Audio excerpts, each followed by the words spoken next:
अस्सलाम वालेकुम everyone, welcome to Learning Buddies. आज हम अपने सोशियोलॉजी लेक्चर सीरीज़ के एपिसोड 12 को डिस्कस कर रहे हैं और आज जो हमारा टॉपिक ऑफ डिस्कशन है वो है sociological perspectives. Basically, there are many kinds of sociological perspectives, but 7 of them are most important types. They are evolutionary perspective, order in conflict, functionalism, structuralism, symbolic interactionism, Marxism, feminism. तो हम पहले discuss करते हैं कि sociological perspective है क्या। The basic insight of sociology is that human behavior is shaped by the groups to which people belong and by the social interaction that takes place within those groups.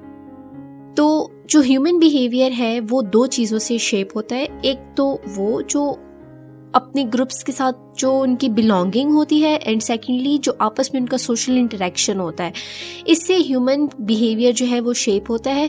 Eight the heart of sociology is the sociological perspective, the view that our social backgrounds influence our attitudes, behaviours and life chances. कि हमारा जो social background है वो हमारे attitudes को, हमारे behaviour को, हमारी लाइफ चांसेस को वो इन्फ्लुएंस करता है, वो चेंज भी कर सकता है। In this regard, we are not just individuals, but rather social beings that are deeply enmeshed in society. The main sociological perspectives are, जैसे हमने पहले स्लाइड में डिस्कस किए हैं, 7 मेन sociological perspectives हैं, तो हम उनको one by one डिस्कस करेंगे। Let's start with evolutionary perspective. Evolutionary perspective या evolutionary theories assume that societies gradually change from simple beginnings into even more complex forms. मतलब सोसाइटीज पहले सिंपल थी, फिर आहिस्ता आहिस्ता उनमें चेंजेस आई और वो कॉम्प्लेक्स फॉर्म में चेंज होती गई। They saw change as positive and beneficial, कि चेंज पॉजिटिव होता है, फायदेमंद होता है, जिससे एक सोसाइटी में अगर कुछ चेंजेस आ जाती हैं उससे उस सोसाइटी को फायदे पहुंचते हैं, वो उन चेंजेस को अडॉप्ट करते हैं और वो एक फॉर्म से दूसरे फॉर्म में चेंज हो जाते हैं। To them evolutionary process implied that societies would necessarily reach new and higher levels of civilisation. जब एवोल्यूशनरी प्रोसेस इम्प्लाइड होता है सोसाइटीज में, वो क्या होती हैं कि जब आहिस्ता आहिस्ता चेंजेस आती हैं, आहिस्ता आहिस्ता उनमें एवोल्यूशन होता है, वो एक new and higher level of civilisation तक पहुंचती हैं। Early sociologists, beginning with Auguste Comte, believed that societies evolve in a unilinear way, that is, in one line of development.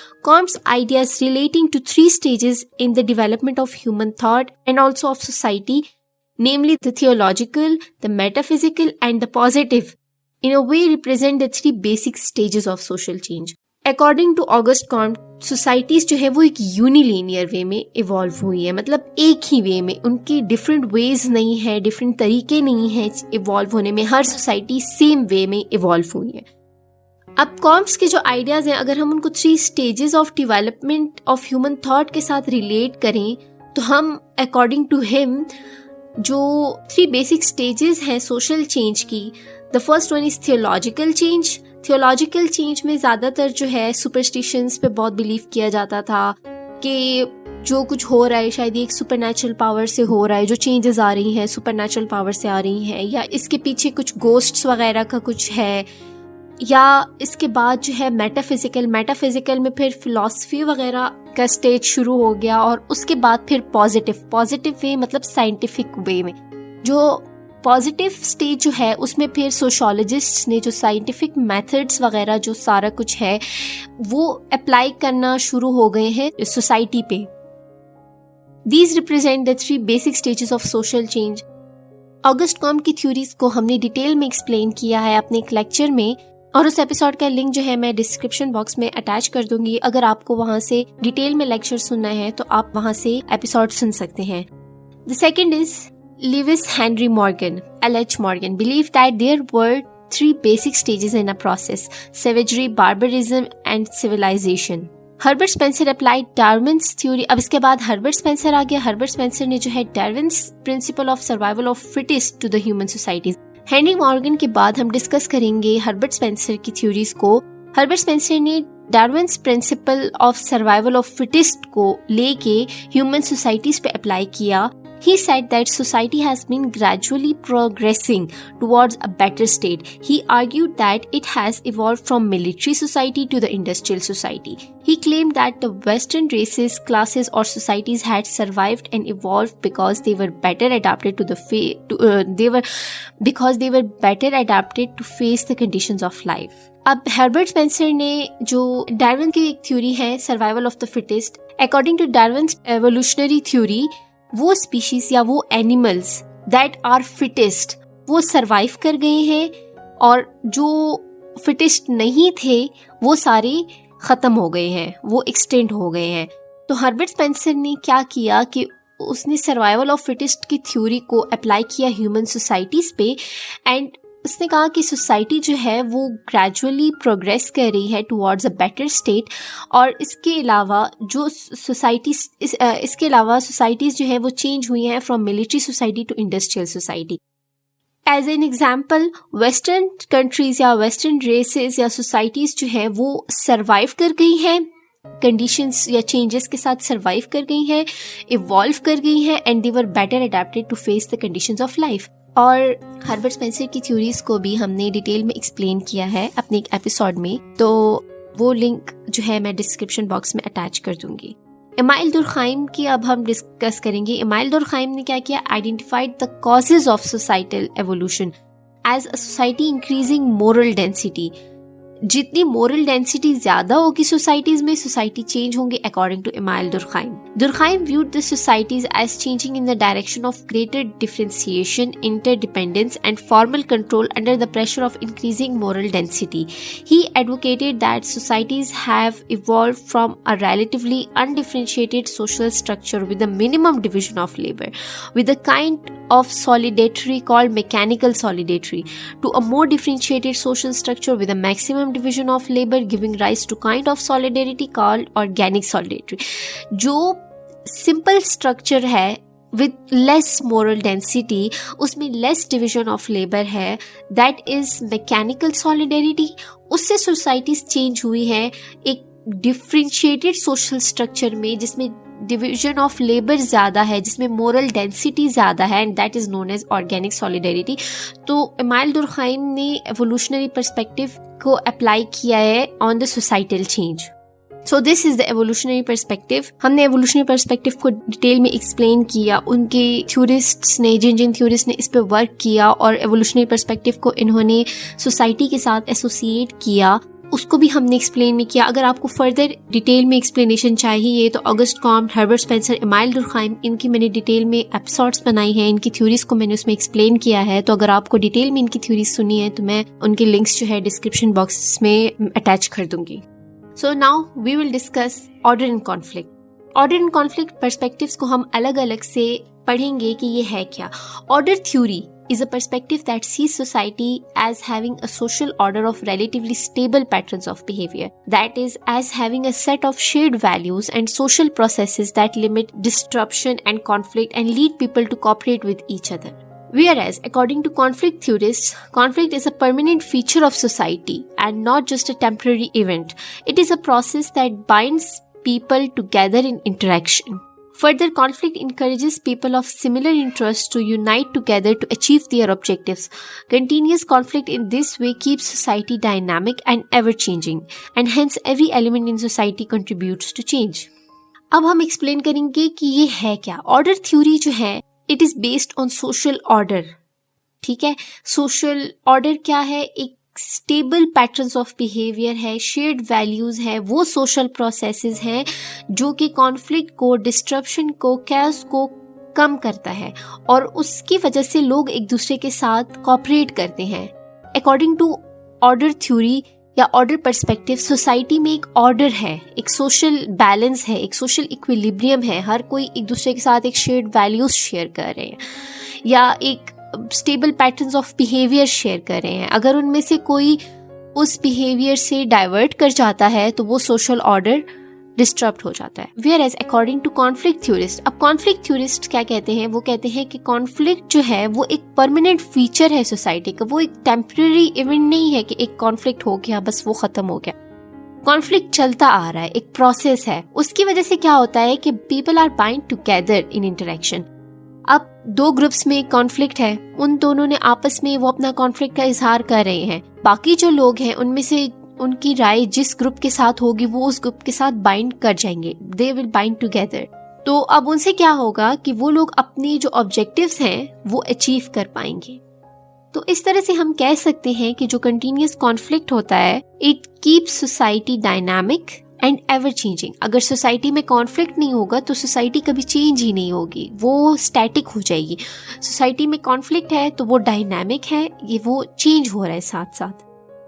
तो एज एन एग्जाम्पल अगर हम कॉन्फ्लिक्ट थ्योरी को समझना चाहें, the two major social classes, the rich and the poor, या हम कह सकते हैं the capitalists and the proletariats have mutually hostile interest and they are at conflict.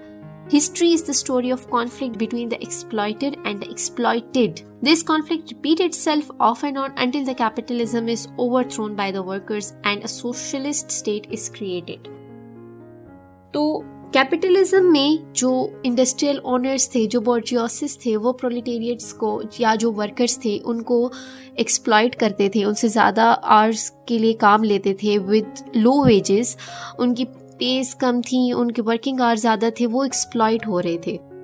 जो वर्कर्स थे उन्होंने फिर क्या किया कि उन्होंने प्रोटेस्ट किया, उन्होंने कहा कि भाई हमारे वर्किंग आवर्स कम किए जाएं, हमारे वेजेस ज़्यादा किए जाएं। और इस तरह से क्या हुआ कि उनका जो कॉन्फ्लिक्ट है उसकी बेसिस पे कैपिटलिज्म ख़त्म हो गया बाय द वर्कर्स, और क्या हो गया, एक सोशल स्टेट क्रिएट हो गया। तो इस तरह से हमने देखा कि कैसे एक कॉन्फ्लिक्ट की वजह से सोसाइटी एक फॉर्म से दूसरे फॉर्म में, from capitalist to socialist state convert हो गई है। So this was the example of conflict perspective. Now let's discuss functionalism. In the middle decades of 20th century, a number of American sociologists shifted their attention from social dynamics to social static or from social change to social stability. अब 20th century में, middle of 20th century में क्या हुआ कि American sociologist जो है उन्होंने कहा है कि अभी तक हम सोशल चेंज के बारे में बात कर रहे थे या सोशल डायनामिक्स के बारे में हम बात कर रहे थे, अभी हम सोशल स्टैटिक के बारे में बात करेंगे। उसमें टैलकेट पार्सन्स जो है बहुत इम्पॉर्टेंट उन्होंने काम किया, and he stressed the importance of cultural patterns in controlling the stability of society. As we all know कि हर कल्चर में, हर सोसाइटी में कुछ कल्चरल पैटर्न्स होते हैं जिनको सारे लोग फॉलो करते हैं। तो टैलकेट पार्सन्स ने उस इम्पोर्टेंस पे स्ट्रेस किया कि that cultural patterns are very important in controlling the stability of society. According to him, society has the ability to absorb disruptive forces while maintaining overall stability. Change is not as something that disturbs the social equilibrium, but as something that alters the state of equilibrium. So a qualitatively new equilibrium results. As he stated that change may arise from two sources. They may come from outside the society through contact with other societies, or they also come from inside the society through adjustment that must be made to resolve strains within the system.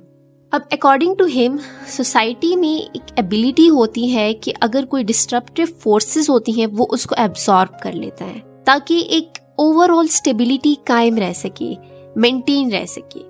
Change ज़रूरी नहीं है कि हर change की वजह से society disturb हो, बल्कि जो वो एक सोसाइटी का एक फॉर्म ऑफ इक्विलिब्रियम है वो इक्विलिब्रियम चेंज हो जाता है और सोसाइटी एक न्यू फॉर्म ऑफ इक्विलिब्रियम को अडॉप्ट करती है। अब सोसाइटीज़ में ये इक्विलिब्रियम, न्यू इक्विलिब्रियम रिजल्ट होते हैं from to types of forces या टू टाइप्स ऑफ चेंजेस।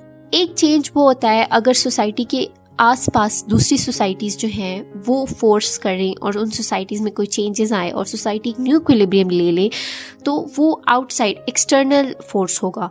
एक इंटरनल फोर्स होता है अगर सोसाइटी के अंदर के लोग कुछ चेंज करना चाहें, कुछ चेंजेस अडॉप्ट, नए चेंजेस अडॉप्ट करना चाहें, तो सोसाइटी क्या करेगा कि उस चेंजेस को वो एब्जॉर्ब करेगा और एक न्यू फॉर्म ऑफ इक्विलिब्रियम जो है वो बन जाएगी।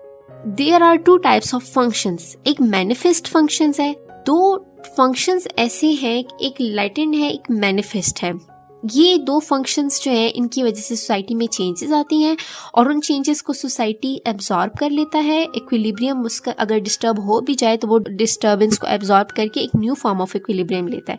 These two types of functions are intended functions of social policies, processes or actions that are consciously and deliberately designed to be beneficial in their effect on society. कुछ functions ऐसे होते हैं जैसे कि कुछ हम social policies बनाएं या कुछ इस तरह processes हो जाए society में या actions हम इस तरह कोई adopt करें जो कि हम consciously and deliberately design करें और उसकी जो इफेक्ट ऑन द सोसाइटी है वो एज अ होल बेनिफिशियल हो. That are known as manifest functions. Latent function consciously नहीं होता, वो इंटेंडेडली नहीं होता, लेकिन फिर भी उसका जो है इफेक्ट बेनिफिशियल होता है सोसाइटी पे. So these are the two types of functions and the whole functionalism is based on these two types of functions, manifest function and latent function. तो फंक्शनलिज्म को हमने एक्सप्लेन किया. Now we will discuss structuralism. Structuralism जो है it can be defined as it is about finding the fundamental basic units or elements that make up any system and discovering the rules that govern how these units can be combined. Structuralism में हम क्या करते हैं कि जो units हैं, जो basic units हैं या जो एलिमेंट्स हैं जिससे सोसाइटी बनती है उनको हम डिस्कवर करते हैं और उन रूल्स को जिसकी वजह से वो यूनिट्स कंबाइन होते हैं उनको हम जानने की कोशिश करते हैं. उसके बाद हमें पता लगता है कि सोसाइटी का एज अ होल स्ट्रक्चर क्या है. Every society has the underlying structures from which it is made. जैसे कि एक मैटर का छोटा फॉर्म जो होता है वो एटम्स होते हैं, ठीक है. इसी तरह हर सोसाइटी के एक अंडरलाइंग स्ट्रक्चर्स होते हैं, कुछ बेसिक यूनिट्स होते हैं जिससे वो सोसाइटी बनती है. So the structuralists try to find these underlying structures to understand the patterns of society. तो structuralists क्या करते हैं कि वो उन underlying structures को understand करने की कोशिश करते हैं, फिर उन्हें as a whole society का pattern समझ में आता है. Every human mind in every culture at every point in the history has used some sort of structuring principle to organize and understand cultural phenomena. जब आपको एक चीज का बेसिक यूनिट या जो बेसिक फंडामेंटल पार्ट समझ में आ जाए तब आप जो है as a whole cultural phenomena को या सोसाइटी के पैटर्न्स को समझ सकते हैं. So every human culture has some sort of language which has the basic structure of all languages. Words, phonemes are combined according to grammar of rule to produce meaning. For example अगर हम language पे गौर करें, language में क्या होता है कि words और फोनेम्स जो है वो कंबाइन होते हैं ग्रामर के अकॉर्डिंग टू प्रोड्यूस मीनिंग, और उस मीनिंग से क्या होता है कि लैंग्वेज फॉर्म होता है.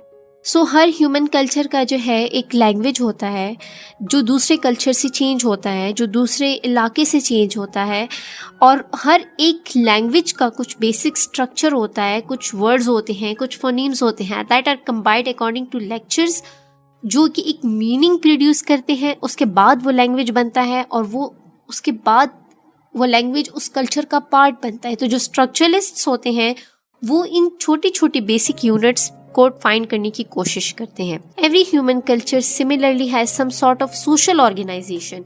इसी तरह हर ह्यूमन कल्चर का जो है एक सोशल ऑर्गेनाइजेशन होता है.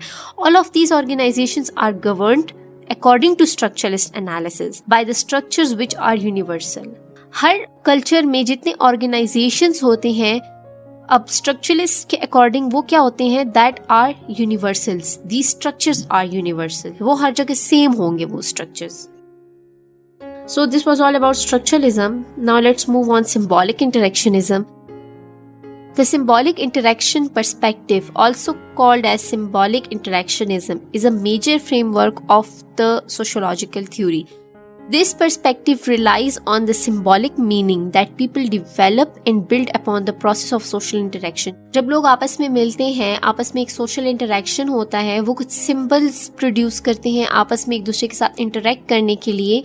So जो symbolic interactionism है, this perspective relies on the symbolic meaning. वो सिम्बॉलिक मीनिंग जो कि लोग डिवेलप करते हैं in the process of social interaction. जब वो आपस में मिलते हैं, वो इंटरेक्ट करते हैं, वो कुछ आपस में सिंबल्स डिवेलप करते हैं. तो जो सिम्बॉलिक इंटरेक्शनिज्म है वो सब इन सिम्बॉलिक मीनिंग्स को अंडरस्टैंड करने पे रिलाई करता है. Symbolic interaction theory analyzes society by addressing the subjective meaning that people impose on objects, events and behaviors.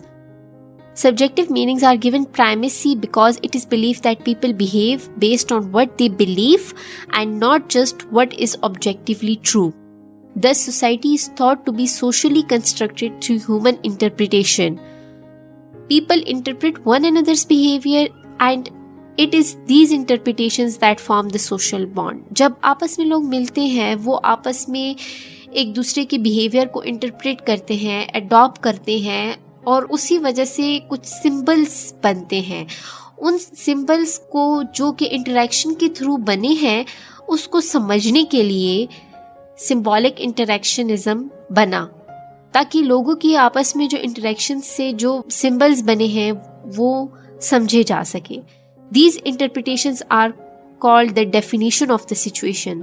और उन इंटरप्रिटेशंस की या उन सिंबल्स की वजह से क्या होता है, हम एक सिचुएशन को समझ सकते हैं. तो that is known as the definition of the situation. So this was all about symbolic interactionism. Now we will discuss Marxism. Marxism is the name for a set of political and economic ideas. The basic ideas are that the world is split into two classes or groups of people. These are the workers and the richer capitalists who exploit the workers. There is always a class conflict between proletariats and bourgeoisie. Marxism जो है, it is a name for a set of political and economic ideas. इसमें ज़्यादातर political और economic ideas हैं. World जो है वो two types of social groups में या सोशल क्लासेस में डिवाइड हो चुका है. And these two social classes are richer capitalists and the workers. तो जो रिचर कैपिटलिस्ट्स हैं वो वर्कर्स को एक्सप्लॉइट करते हैं और उनके बीच में हमेशा एक क्लास कॉन्फ्लिक्ट रहता है. Marxism seeks to explain the social phenomena within any given society by analyzing the material conditions and economic activities required to fulfill human material needs. Marxism की वजह से हम जो है सोसाइटी में जो मटेरियल कंडीशंस है या जो इकोनॉमिक एक्टिविटीज़ हैं वो एनालाइज करते हैं, जिसकी वजह से एक इंसान अपनी मटेरियल नीड्स को फुलफिल करता है. Marxism is a method of socio economic analysis that uses a materialist interpretation. इसमें क्या है, मटेरियलिस्ट इंटरप्रिटेशन है ऑफ हिस्टोरिकल डेवलपमेंट की. वर्ल्ड जो है या जो सोसाइटीज़ है वो डेवलप हुई हैं मटेरियलिस्ट नीड्स की वजह से. Better known as historical materialism, to understand class relations and social conflict, as well as dialectic perspective to view social transformation. Karl Marx की थ्योरी को भी हमने डिटेल में एक्सप्लेन किया है अपनी एक लेक्चर में, उसका भी मैं लिंक डिस्क्रिप्शन बॉक्स में अटैच कर दूंगी. सो आप वहाँ से डिटेल में इसको समझ सकते हैं कि व्हाट इज़ डायलेक्टिक पर्सपेक्टिव या what is historical materialism. So this was all about Marxism. It was basically based on socio-economic analysis, yeah, materialistic interpretation. Now let's move on feminism. Feminism is the last perspective. Feminism is a range of social movements. Feminism एक perspective है that is based on social movements, political movements and ideologies that aim to define and establish the political, economic, personal and social equality of sexes. जिसमें जो feminists हैं they need और they struggle to establish the political, economic, personal and social equality among genders, among sexes. The feminist history can be divided into 3 waves. First wave जो था that occurred in 19th and 20th century और उसका main concern जो था वो औरतों को right to vote के लिए था कि औरतों को इजाज़त दी जाए वोट करने के लिए ताकि वो भी डेमोक्रेटिक स्टेट्स में अपना पार्ट अदा कर सके. जो सेकेंड वेव था it started from 1960s and 1970s और उसमें क्या था कि women's liberation movement for equal legal and social rights के लिए था. थर्ड वेव जो था इट स्टार्टेड फ्रॉम 1990s और वो जो था सेकेंड वेव की एक कंटिन्यूएशन थी या उसके रिएक्शन में था. फोर्थ वेव जो है दैट स्टार्टेड फ्रॉम 2012 और इसका जो बेसिक फोकस है वो है एम्पावरमेंट ऑफ वुमेन, जिसमें औरतों ने ज़्यादातर इंटरनेट टूल्स का यूज़ किया है ताकि उनको जेंडर इक्वालिटी मिल सके by focusing on gender norms and marginalization of women in society. So this was all about feminism and feminist movements. So we have discussed all the perspectives and details, and now If you have any questions or queries, you can ask in comment section. अगर आपको हमारा आज का lecture पसंद आया and if you find it beneficial तो हमारे episode को लाइक कीजिए, हमारे चैनल को अपने फ्रेंड सर्कल में शेयर कीजिए ताकि ज़्यादा से ज़्यादा लोग इससे फ़ायदा उठा सकें. Thank you. See you next time. अल्लाह हाफिज़.